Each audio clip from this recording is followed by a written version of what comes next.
So excited to be here. As they mentioned, I am Mayola Charles. I am here representing Meta.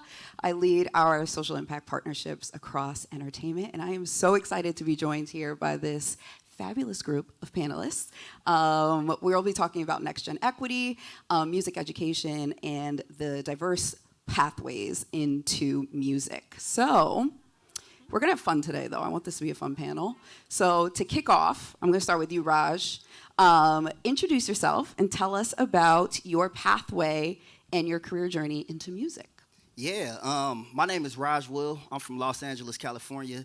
I've had the most probably unorthodox pathway, considering now I have a position as audio production instructor for Dominguez High School in Compton, as well as being the arts, media, and entertainment program coordinator for all of Compton Unified School District. But I didn't go to school to be an educator. I have 12 years experience in the music industry as an audio engineer, producer, event producer, project manager. I got my first opportunity with Neo. I started as an intern, and that internship was able to go from intern to assistant engineer, eventually assistant producer, and then studio manager. And that studio management position pretty much just changed my entire life because I was able to learn about sync placements. I was able to learn about industry management.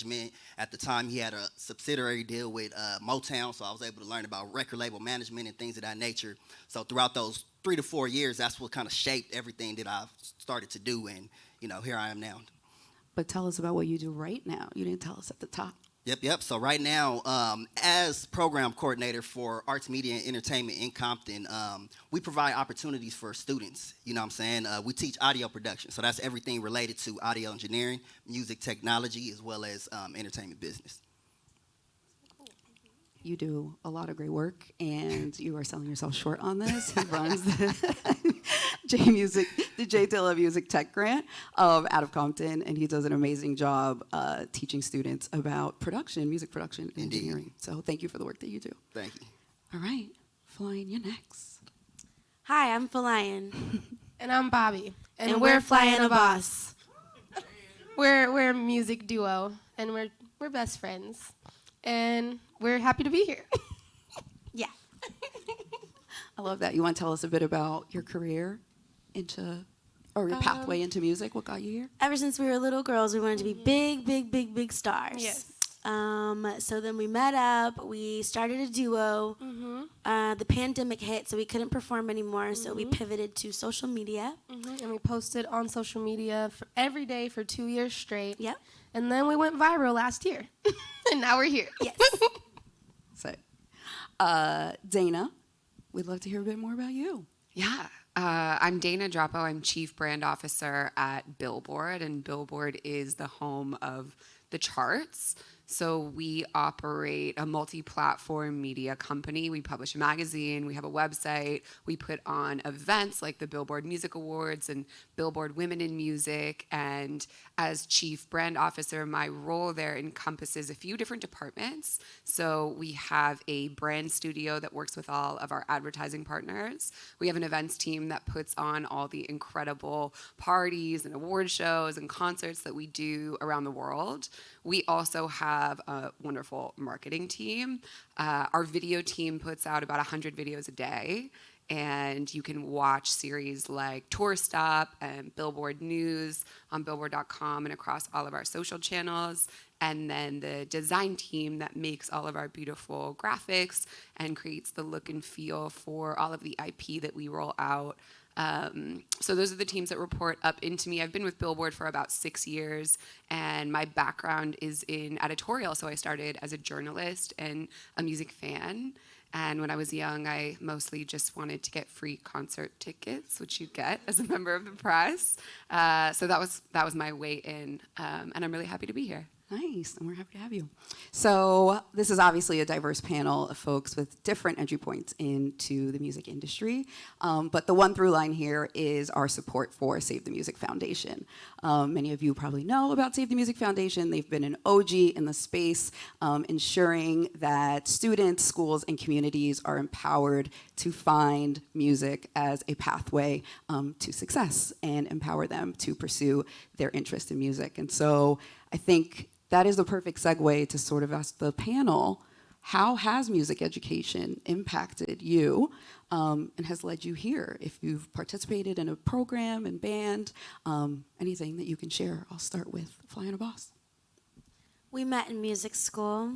So that was really helpful. Yeah. I'm so glad we met each other there. Same. And most of our friends in LA, we met at that school. Yeah. And we all are creative and do music together. We both also are like in those like rock camp things as kids. Yeah, I was in one here in Austin, actually, the girls' rock camp. Yeah, so those are really fun. I think music education is very important. I played the recorder in 3rd grade. That was Period. awesome.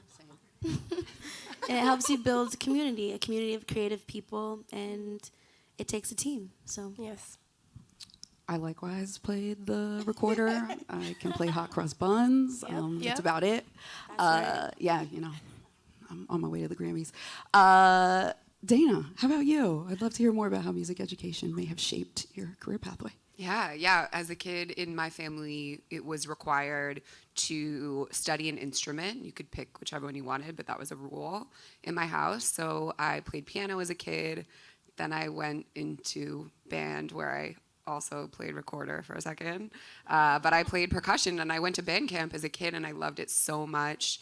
And it was something that made me feel really confident, and a place that I made a lot of friends too. And it really helped me understand music in a different way. And I think that's fueled a lot of what I do, because I'm a fan. Look, I'm not going to pretend like I'm a great musician or anything, but it really helped me to develop an appreciation. And shout out to my band teacher, Miss Sue Snow. Love her so much. And if she's watching, wherever she is, thank you, Sue.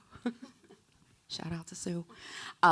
Raj, I think this is a perfect segue to you, because you are one of those educators that people will one day and probably currently are saying thank you for the work that you've done. So can you tell us a bit about the J. Dilla Music Tech Grant and how the work that you're doing is introducing your students to careers in music and different pathways? Yeah, most definitely. Music education pretty much shaped my entire life. When I was 12 years old, that's when I first started learning about recording studios. That's when I first started learning how to engineer. I had cousins who engineered themselves, produced their own music. So from an early age, I was always learning this stuff. By the time I got to high school, I joined the high school marching band. I was in drumline as well. So I went from not being able to play an instrument to, as a senior, being drum captain. And that pretty much just shaped my whole life. You know, shout out to my band teacher as well. Shout out to my drumline instructor. They've actually helped me so much in my career. You know, it's rare to have a teacher that keep up with you after you graduate from high school, but I was fortunate enough to have a drumline instructor and a band director who made sure that I was continuing to do music because they saw something in me that I didn't even see in myself. So now as an educator, my passion is directly from that. So when the position came up to be an audio production instructor for Dominguez High School and Compton Unified School District, and they told me about the J. Dilla Music Tech Grant, it was like, oh man, this is a no-brainer because this is the same thing that I wish I had in high school. So pretty much the J. Dilla Music Tech Grant is what I consider the first step in the right direction to fixing the problem. What is the problem though? Students, especially for lack of better words, in the hood, you know what I'm saying? Students in the hood, inner city, underrepresented individuals, oftentimes they're not able to have access to recording studios. They don't have access to resources. They don't have access to tools, things of that nature. So with the J. Dilla Music Tech Grant, it's an amazing opportunity for kids to be able to get tools, get resources, get funding, and get the type of support that they really need to drive their visions and their creativity. That's great. And I know that a lot of the work that actually Billboard has been doing to support Save the Music is to ensure that people do have access. So Dana, can you tell us a bit about what Billboard's done with Save the Music and how you're working on representation issues within the industry? Yes. Save the Music is incredible. I met this wonderful man, Zach Flores, here at South by Southwest a couple years ago. We were introduced by Sarah Katsky, who sits on the board. She's the vice president of Billboard's brand studio and is really passionate about making sure that what we do at Billboard, which is really cool, and we have a lot of access to incredible thinkers and people and brands that support what we do, making sure that flows to kids that may not have access to the same stuff. So they got together and said, how can we take what we're doing at Billboard and open the doors to some of the students that are a part of the program. So last August, we were celebrating 50 years of hip hop at the Billboard Hip Hop Live event, which is our Power Players event. At Billboard, we publish lists of the most powerful people in music, and we have a hip hop and R&B power list. So we celebrate executives, publishers, A&Rs, managers, and artists themselves. This year, we celebrated Lil Wayne. Anybody heard of Lil Wayne? Just kidding. Lil Wayne, yeah. We had Lil Wayne, we had Nas, we celebrated Ice Spice. So we had this event where there were a bunch of really, really, really big, incredible artists who have shaped music and shaped hip hop. And we invited a number of students in the program to come out. And, part of what we try to do is educate kids about opportunities that may not be growing up to be an artist. You can be a journalist, you can be a project manager, you can work in tech, you can work in product management, and so there are a million different opportunities, and one of them is being a host on the red carpet doing interviews. So that's what we did. We had some of the students come and interview talent and executives on the red carpet, and I want to shout out Zaria, a student who interviewed me on the red carpet, and we had a great time, one of Raj's students. She's amazing. So really at the heart of it, it's about giving these students a seat at our tables, a space in our parties, in our boardrooms to get their hands dirty, test things out, and learn a little bit about different pathways that they can take in their careers as they figure out who they are and what they're good at and what they want to do. It's amazing. Makes me think about you, Flying a Boss, around the work that you put in to be where you are now. And I'm sure that you faced plenty of challenges to get where you are. And so hearing Raj and hearing Dana speak about the opportunities that they've created for students now, I would love to hear a bit about, now that you're on the other side of that, what challenges did you face and how did you overcome them? There has been many challenges, just in general, just communicating as like two young black girls, like people don't often hear our voices. So it's like we have to reiterate ourselves a lot, and we both have soft voices. So that can be a challenge sometimes, communicating your vision as an artist. And thank God we have each other. Like we thank each other every day, and the universe, God, that we have each other, because I don't know how solo artists do it alone. Another challenge that we face is just our inner demons, And being in the music industry is a very tough industry to infiltrate, and it takes a lot of perseverance to get through those thoughts that you have about not making it or not being good enough or whatever it is. So we both encourage each other that we're stars and we're doing the right thing and we're on the right path. Yeah. You are stars. You are. I love that. I love, Bobby, that you mentioned being two black women in the industry, because representation does really have, we're still working on it across all the industries, across entertainment, you name it. So programs like the J Music Tech Grant are helping to address that. So Raj, I'd love to hear a bit more about how you are ensuring that the tools that you're providing your students in classroom are addressing that and preparing them for the careers that they will very much likely have in the industry. Yeah, definitely. So through the efforts and the resources that have been provided through the Save the Music Foundation, through the J Dilla Music Tech Grant, we're able to do some crazy stuff. Like it shouldn't exist that we're able to come to a Billboard Power Players event and be able to be on the red carpet with students from Compton, you know what I'm saying? So that's one of the issues that we're helping to fix by being able to train them up and get their minds prepared to be at that level.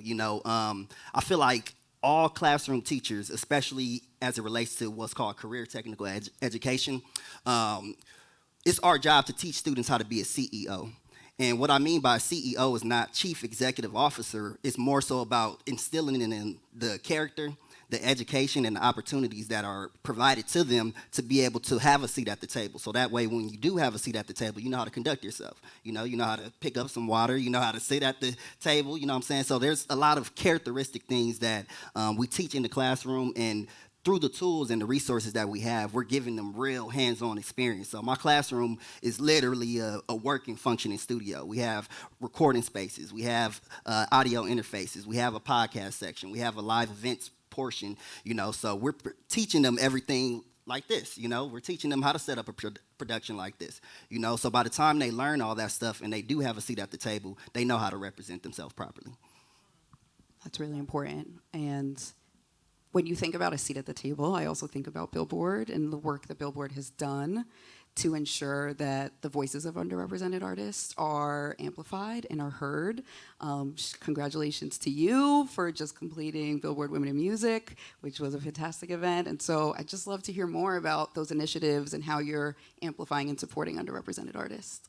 Yeah, I mean, I think that there are so many artists who are stars now who started without having any connections in the industry, who maybe were in their room with a piano, playing around with their voice, and now they are winning Oscars like Billie Eilish. And so Women in Music, for example, is a platform that runs like an award show. It also is tied to a power list. So we celebrate the most powerful women in the music industry in every different function. And then we celebrate artists as well. And it's something that we've been doing for many years, about 16 years. And the honorees really run the gamut. So Beyonce's been there, Selena Gomez, Taylor Swift, kind of you name it, Megan Thee Stallion.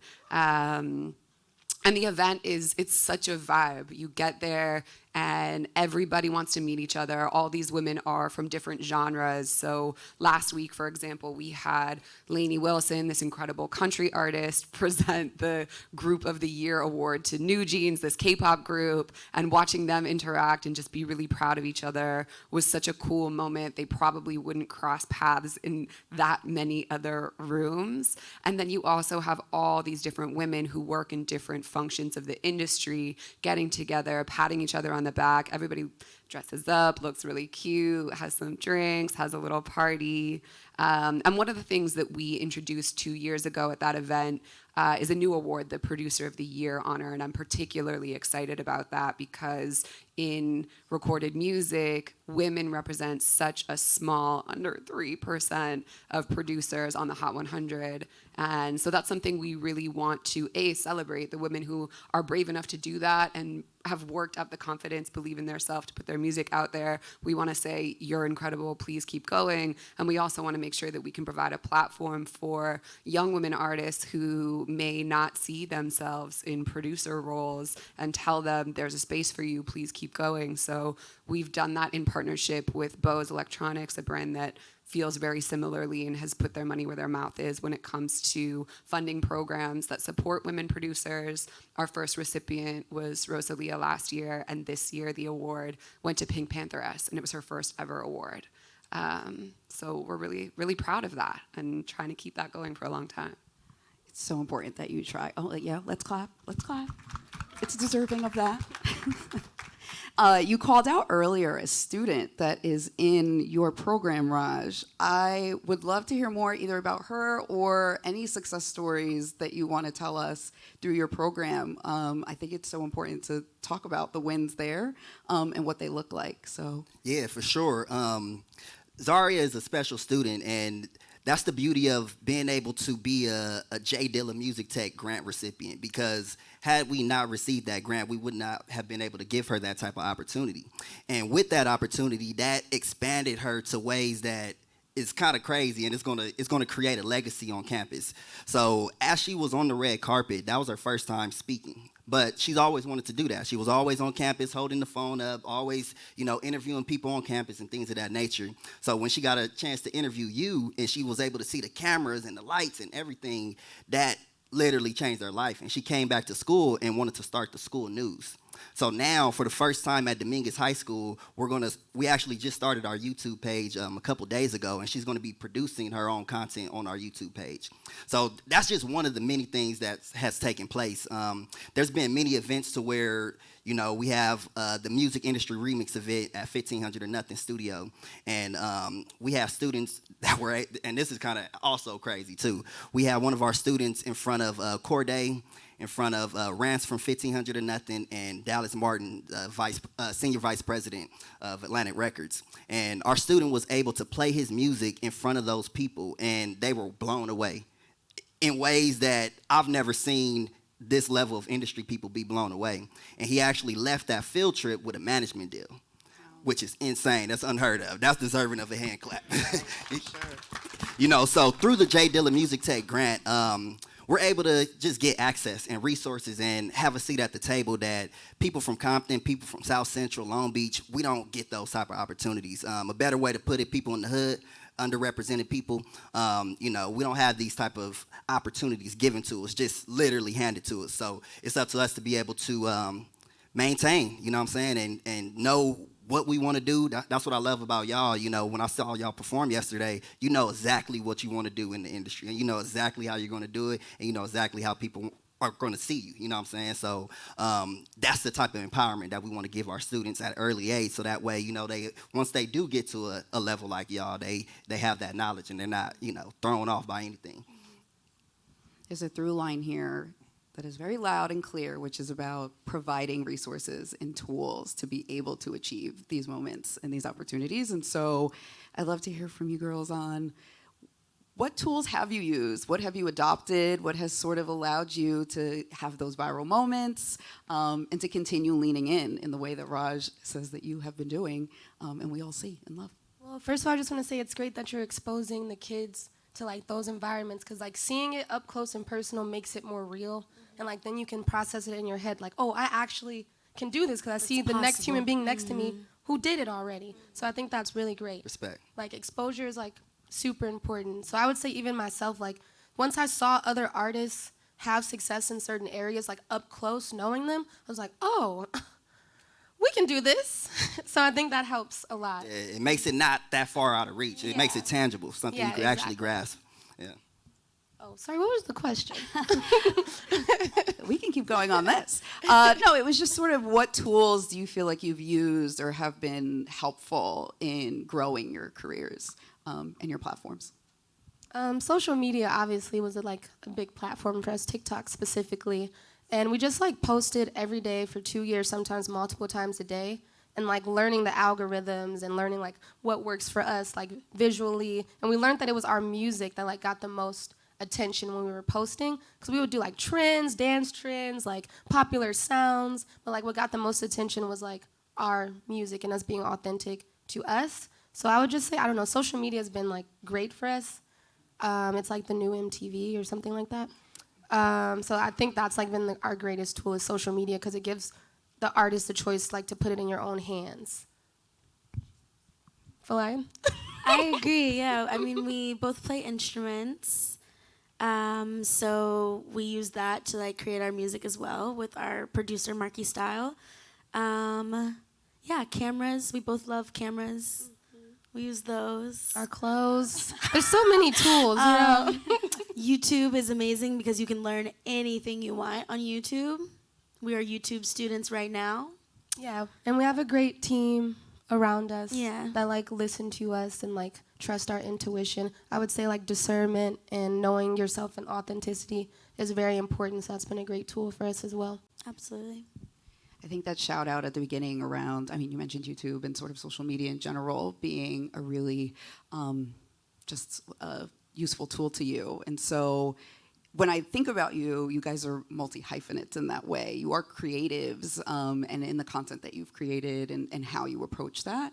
And so we're seeing more and more that social media has become this great equalizer, especially within music, with discovery and then in just getting into that flywheel. And I think Billboard has been really great about acknowledging that. And so, Dana, I'd love to talk more about that intersection between social media and how Billboard has really started to amplify that.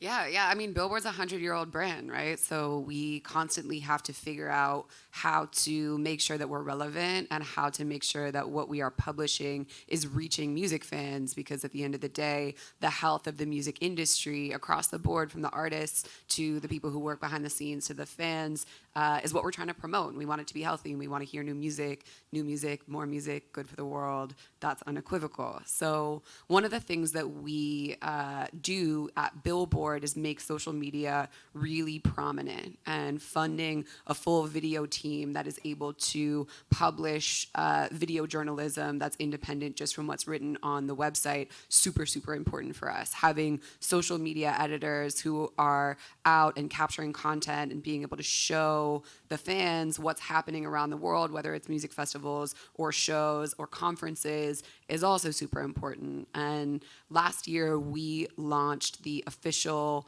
Billboard TikTok Top 50 chart.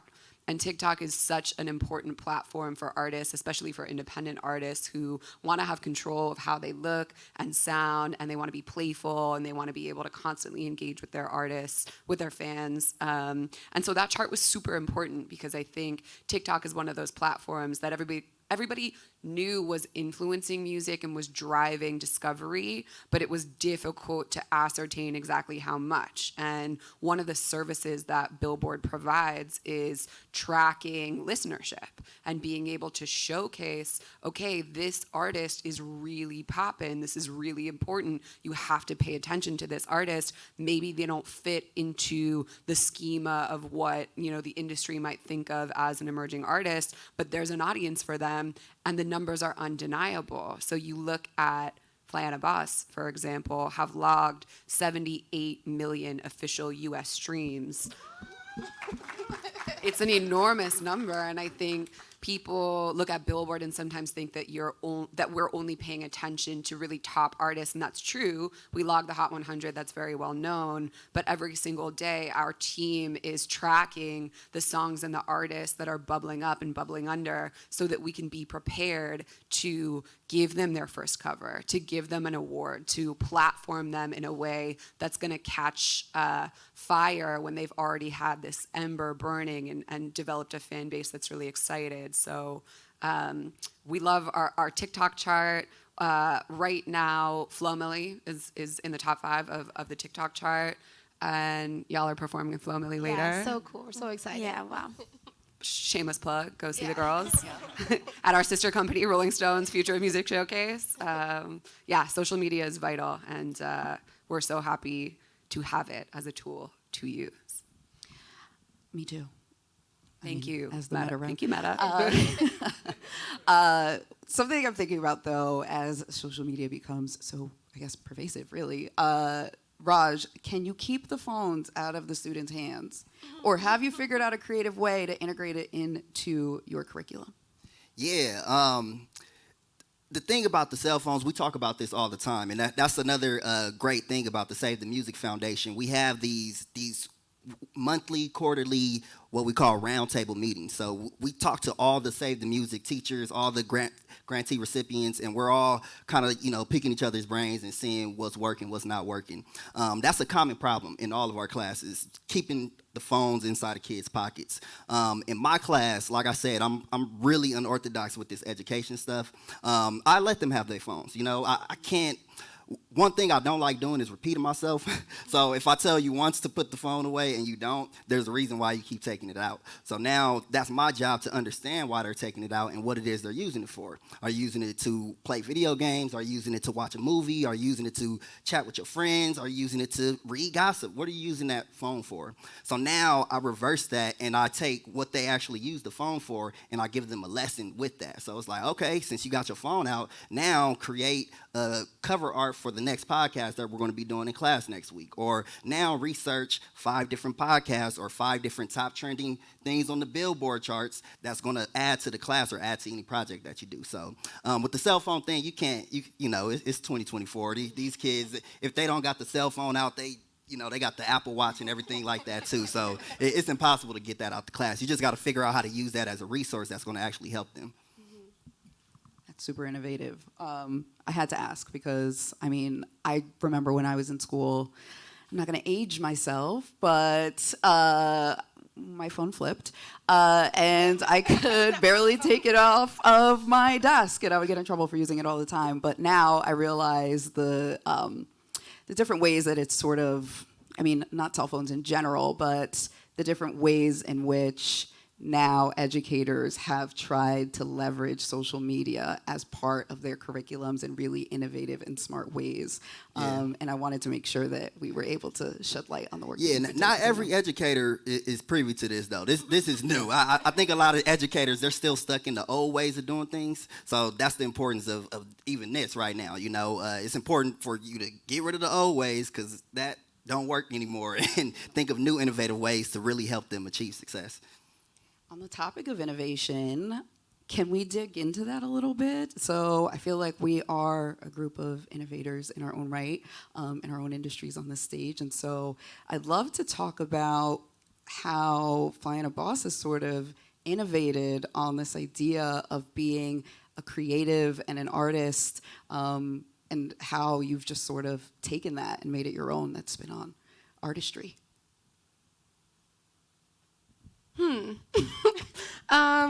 We just are being ourselves. I don't think we're intentionally like, how do we innovate? How do we change the game?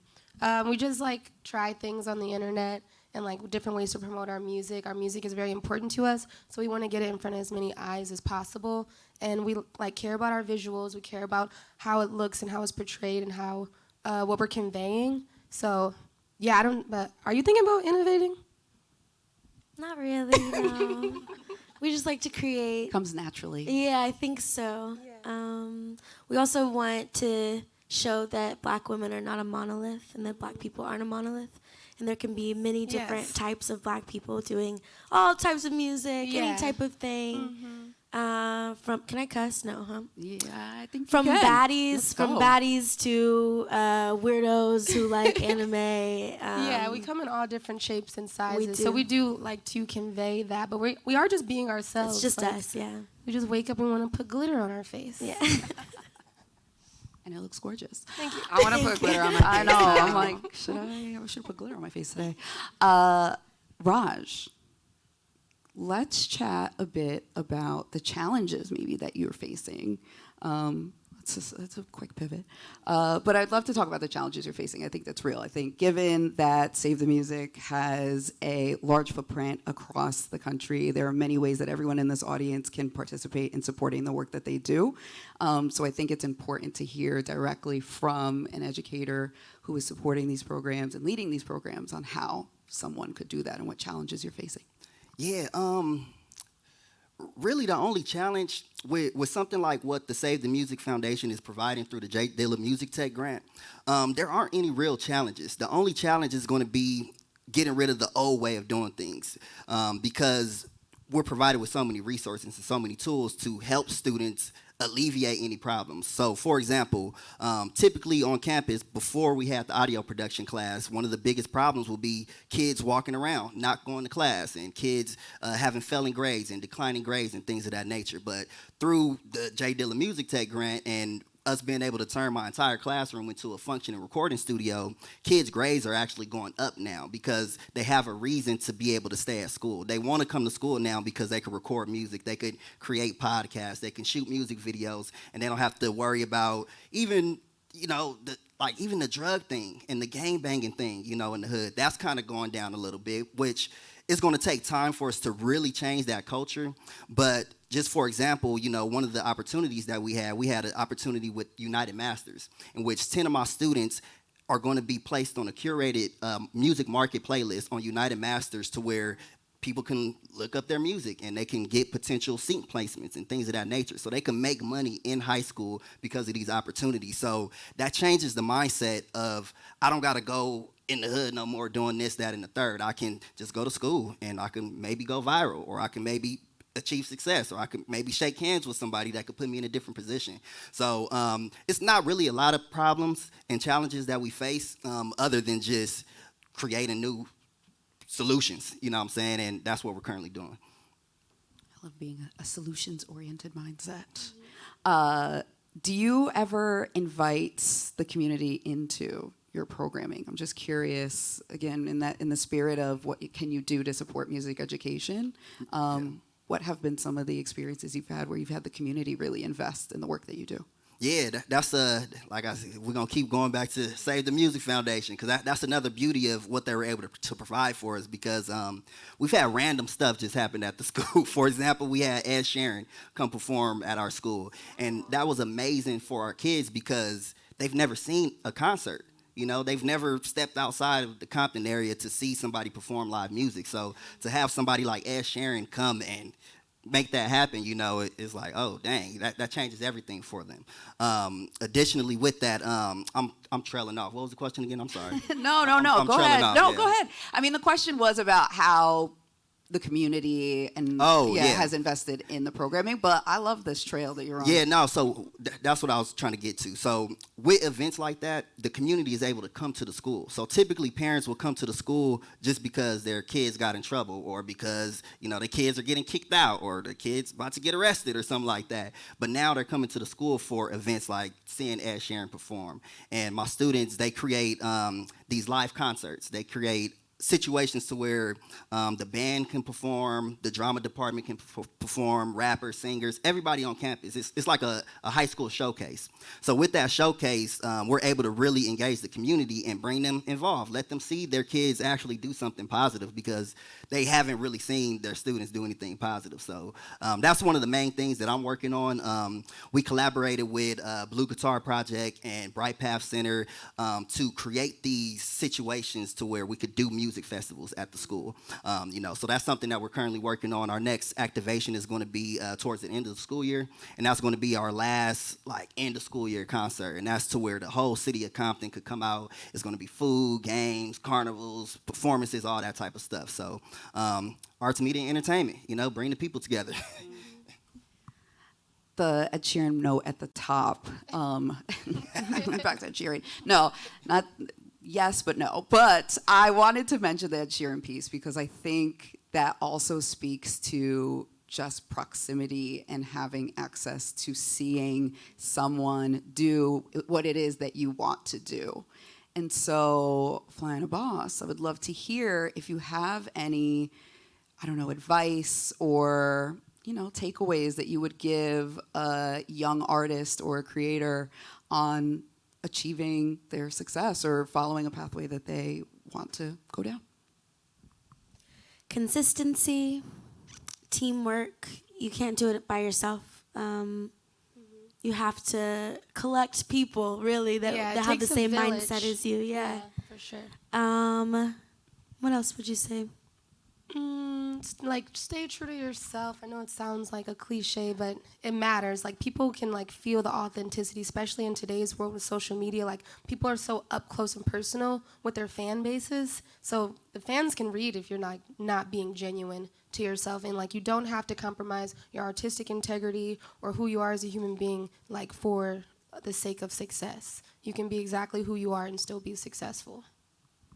And I just want to say, I think that really applies to everything. Yeah. Like, we have a lot of people in the Billboard universe and on our teams who maybe didn't come from a super traditional journalism background, or didn't go to college, or never studied music, but are really big fans, or they're really talented graphic designers. And even for myself, trying to get to where I am today required a lot of just trusting my instincts. And so I think that's really amazing advice for anybody. Also, to write your goals down. Write them down physically, so that you can look at them. And the next year, look at them again and write some more down. Exactly. Just keep adding more goals. Also, if you put your goals in a song, they really manifest quicker. Ooh. We didn't have a single brand deal. Now we have so many. Yeah. Congrats to that. Raj, I saw you about to interject. Were you about to ask? No, I just wanted to add to the writing down piece, because that is so important. I tell my students that all the time. I have one notebook that I've had for 10 years, and everything that I've ever wanted to accomplish in this industry, I wrote it down, and about 70% I've been able to check off, you know, but there's still a lot more that I want to accomplish. But just being able to have that frame of reference to know, okay, this is what I wanted to do in this year. 5 years ago, oh, we're now 2 years ahead, and I did it. I'm close to it. You know, that frame of reference is amazing to be able to keep track of your legacy. Also, to like do it in community too helps. Like, to do it with your friends so you guys can hold each other accountable. Like, we used to sit every year and just write our goals down together. And from 2021, I think we crossed off all our 2021 goals finally, except for one, which is Billboard. Ooh. Okay. Care to respond? 78 million you I asked did hear that number earlier. We're getting there. We're getting there. We're ready to chart. Let's go. Put You it out heard it there. here first. That part. Actually, this is a great segue. Because Dana, I wanted to ask you, based on recent trends, what are you seeing? So what are you most excited about in regards to the next gen of creators and artists? What are you seeing from Billboard side? Yeah, I mean, I think there are so many young artists who are more empowered than ever. And for me, seeing artists like Flan Boss, who, to your point, can showcase that there are a million different ways to present yourself and that you can look any type of way and you can be any type of creator that talks about whatever subject matter, and there's really no barrier to being able to be successful. That's what's most exciting for me. And I think that this younger generation, you look at Gen Z, you look at Gen Alpha, this generation cares about each other. They care about community, they care about sustainability, they care about equality, they care about equity, they care about things that really, really matter, and not that us millennials are, I'm not going to be a millennial ragger, but I think it's really inspiring to see this young generation say, look, we're not going to spend our time or spend our money with a brand that doesn't represent our same values and doesn't sort of back up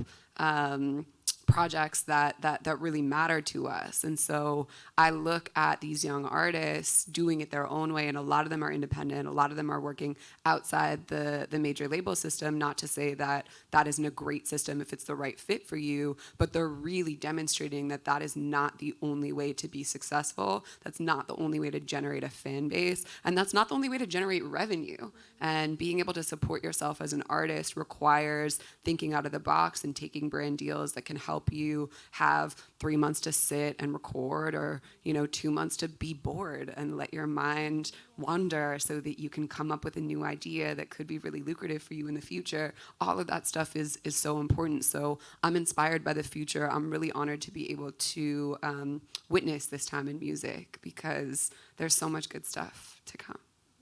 It's true. Everyone, I feel like, and I'm a millennial as well. Sorry. I think, Raj, we're in this together. You're right. I feel like next gen artists, creators, creatives are super multi-hyphenate, super leaned in. They're mission driven. And we're seeing that in their content, in their music, in the brand deals that they choose. And so I salute them in a way, because it's really hard. It's really hard to step out and step on business. So I congratulate them, and I congratulate you both, for what you are essentially doing is trailblazing, and especially for young Black girls. So thank you for that. You. Yes, thank you. And I also thank you, Raj, for the work that you're doing with students. It is very important for them to be able to work with an expert and a knowledgeable and, I guess, empowering educator like yourself. And Much so respect. Thank you. Thank you so much. And then Dana, for the work that you're doing in amplifying marginalized voices and ensuring that they have representation in an industry that feels really hard to break into. So thank you for that work. Okay, we have rapid fire questions. Yeah. We have some rapid fire questions before we turn to the audience questions. They're fun, they're meant to be easy, be quick, okay? Be nimble, be quick. Let's go. There's no music that's gonna play. Okay, first question, and just feel free to jump in. Do you listen to albums in order or on shuffle? I personally like to listen in order Same. because I feel like that's Yeah, the me way the too. artist intended it. Anytime I hear an album on shuffle, I'm thrown off. I'm like, whoa. Anyway, At least the first listen for me needs to be in order, and then I'll pick my favorites and then shuffle that. Me maybe too. sometimes. That's how Can I do just it. shout out a skit? I love a skit, and for the skit to have context, you have to listen in order. So True. skits and True. interludes. Bring Yes. it on. get to That's true. Yes. Raj? Same. I got to listen to the whole album so I can hear the story. Get into the why they did the album. It's a controversial question I like to ask you. Okay, who's had the biggest impact on your life? It's a big question. Bobby's had the biggest impact Yeah, I on was my gonna life. say you It sounds so sweet and silly, but really, like. But yeah, it's true, like partnership and sisterhood, and we yeah. like go through our career and our life together. Yeah. And wow, I I'm so grateful. couldn't have done this without you. Yeah. I love you so I much. love you. I love that. Yeah. Enough of the cheesy stuff. Yeah, I was about to say, mine is going to sound pretty cheesy too, but really my high school drumline instructor and my high school band director, because I love that. throughout my career, like I said, they've been kind of just keeping track of everything, and I was able to start a LLC because, you know, the direct hand of my drumline instructor helping me with that, and owning studios because of the direct hand of them guiding me towards that direction and stuff, so definitely them. I'm going to be the asshole and say myself. Let's go. As you should. Shout out to little me. I talk to her all the time, and she really keeps me going. Yeah. I love that. I love that. Let's see. Which one should I ask? Okay. Actually, perfect segue. If you could share one piece of advice to your younger self, what would it be?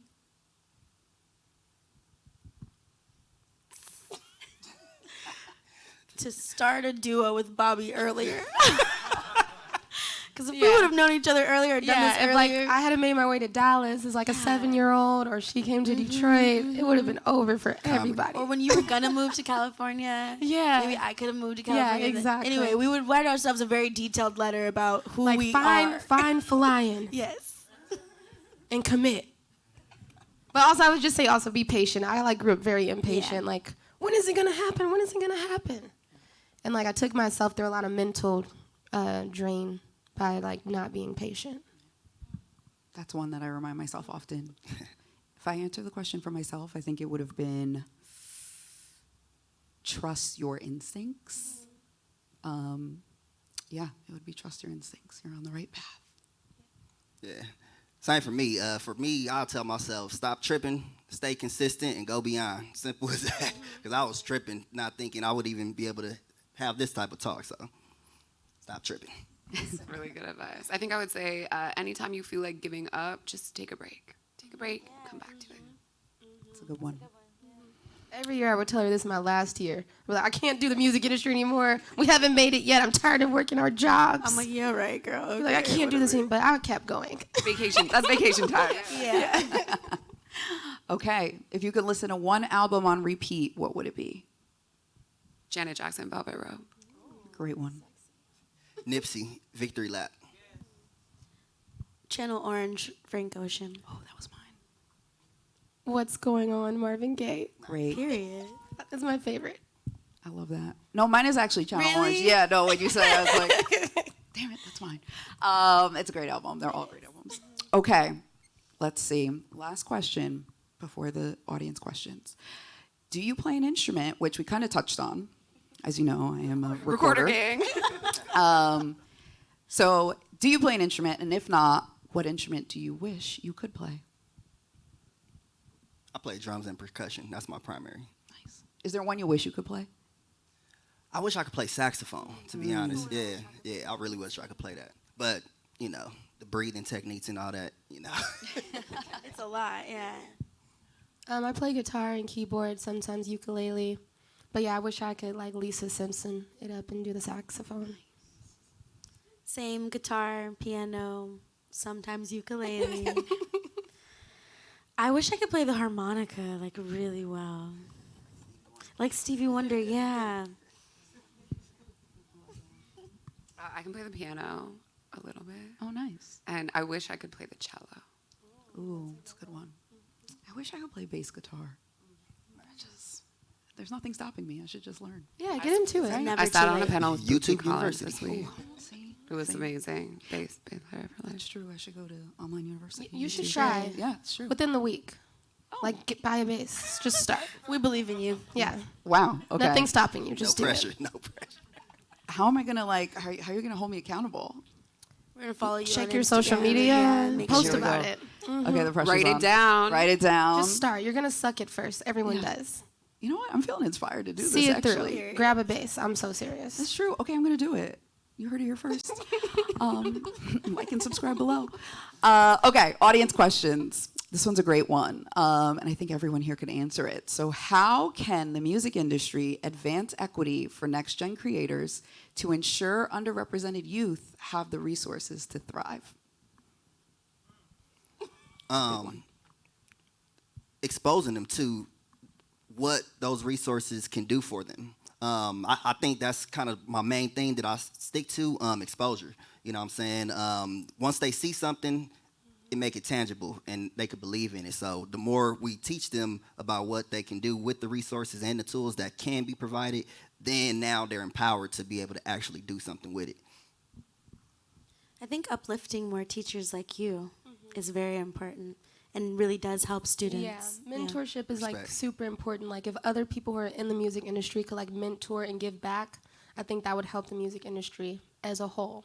Yeah, and it fills your soul to like give back to people. Yeah, and you giving back the real information. A lot of times people, you know, not to say anything negative about anybody who went to school to do this, but you don't really know how this stuff works unless you actually get into it, you know. So it's important for us to teach them those experiences that we had, you know, through mentorships.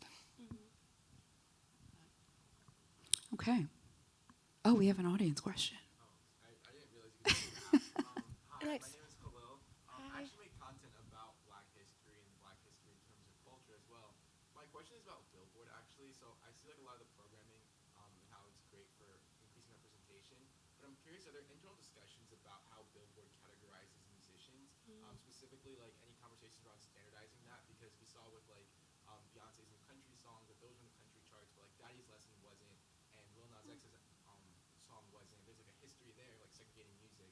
So like in the future, how is that conversation approached if it's happening at all? Yeah, for anybody that couldn't hear, the question was, how does Billboard talk about categorizing artists? Do we talk about it? Is there a conversation around genre and how we term them? Because our charts are separated by genre, which is tricky, right? Like a lot of the artists who are making incredible music don't stick to one genre, as they shouldn't.